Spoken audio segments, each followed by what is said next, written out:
Тут замесив конкретно. Как бы что думали? Туда считать через накормить, напоить. Накормить, да. Напоить маленькими группами, просто мы бы туда хотя бы до дома. Пока не рискуем.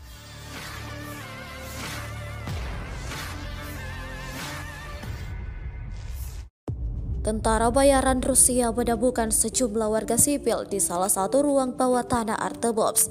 Rekamannya ramai beredar di media sosial Telegram pada Senin 15 Mei 2023. Prajurit kelompok Wagner terkejut saat mendapati warga sipil yang berjumlah lebih dari 5 orang di ruang bawah tanah tempat mereka bersembunyi. Tidak diketahui pasti bagaimana sejumlah warga sipil ini bisa sampai di area ini.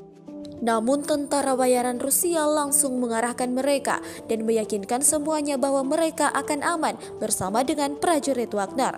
Para tentara bayaran Rusia pertama-tama menunda evakuasi karena tembakan artileri yang masih intens dari angkatan bersenjata Ukraina. Lalu mengambil keputusan untuk semua orang dipindahkan ke tempat yang aman. Hingga video ini beredar, beragam komentar dituliskan warganet. Детишки, вот вы вообще, да? Тут замесив конкретно.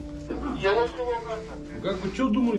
Туда считать через накормить, напоить. Накормить, да. Напоить маленькими группами, просто мы бы туда хотя бы до дома. Пока не рискуем, пока все здесь остаются.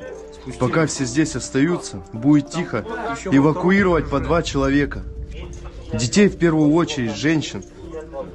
У нас тут просто 2, считаю, это каких вот этот хромой. Собака, блин. Охренеть. Там хромой, там еще в том гараже, там мужчины, короче, вот через гараж. Ага. Там мужики. Все, в первую очередь дети, женщины, по 2 человека. И понятно, в бронике оденем в каске. И так, чтобы, если надо, здесь разместить их, чтобы здесь они ночевали. Terima kasih sudah nonton. Jangan lupa like, subscribe, dan share ya.